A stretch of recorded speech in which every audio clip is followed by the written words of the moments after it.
All right. It has been, and I kept it going, so giving you an actual time is going to be complicated because I didn't actually time it. But here's what they look like. Can you believe this? Look at that. They are so tiny. Look at this. They are so tiny. So what I'm going to do is I let it rest a little bit.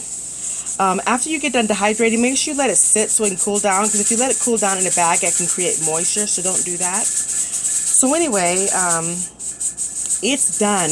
It took me maybe around 12 hours, maybe 10 hours. Just check on it. When I went back to it, I saw some that were actually plump. So what I did when I woke up in the morning, I grabbed the tray and I rotated it and I put it back in. So the front, I moved it to the back. In the back, I moved to the front. Each tray. So I swapped it. Basically, I took a tray out and I rotated it and I put it back in. Because the ones that were over here were not as well done because the fan is in the back. So anyway, this just worked out really beautifully. Keep in mind, this was 15 asparaguses. I mean, that's awesome. So I'll let you guys see what it looks like before I actually blend it up. Alright, so these right here are actually 4-cup measuring cups. So what I have here, here's 4 cups, and this is around 3.5 cups. So we basically have around 7.5 cups worth of asparagus out of 15 bushels. Look at that. And weighing it, I don't know how much it weighs, but yeah, that's just pretty crazy. So anyway, all I'm going to do now is just bag it on up, and then I'm going to put it in a, or actually no, I'm going to let it sit for a little bit longer. Actually, I don't feel like dealing with it yet, so I'm just going to go ahead and put it inside the refrigerator or the freezer or the refrigerator, whichever. I think I put it in the freezer.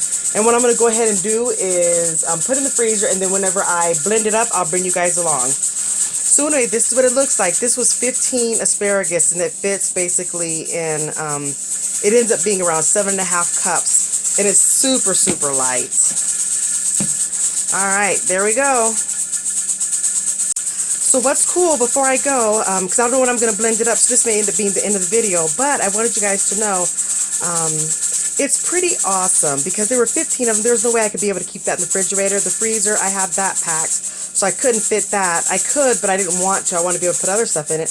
And this just works out wonderfully because I think some of it I may end up keeping, and I'm wearing the gloves because I don't want to put any of the oil from my hands on here because moisture is the enemy. So that's why I want to hurry up and get inside of the freezer until I process it and blend it up.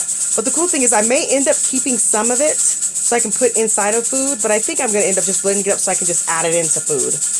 And you know, and it's no big deal. So this is just really, really nice. It saves me time, and I can be able to easily make it so that my family is eating healthier stuff because I can just put it in kind of like how they do the trans fat, but instead of it's trans fat, I'm putting healthy stuff inside the food, which is kind of awesome. So I know there's things going on, and let's just all remember that God is with us, and He's taking care of us, and everything is going to work out. He's going to take care of us and bless us all. Let's keep all of us in prayer. Thanks for all of the hard work that you do. Like I always like to say before in the past, thank you for all that you're doing, all the work that you do for your friends, family, and loved ones, because they may not get a chance to tell you how appreciated you are. So thank you. Take care, and God bless.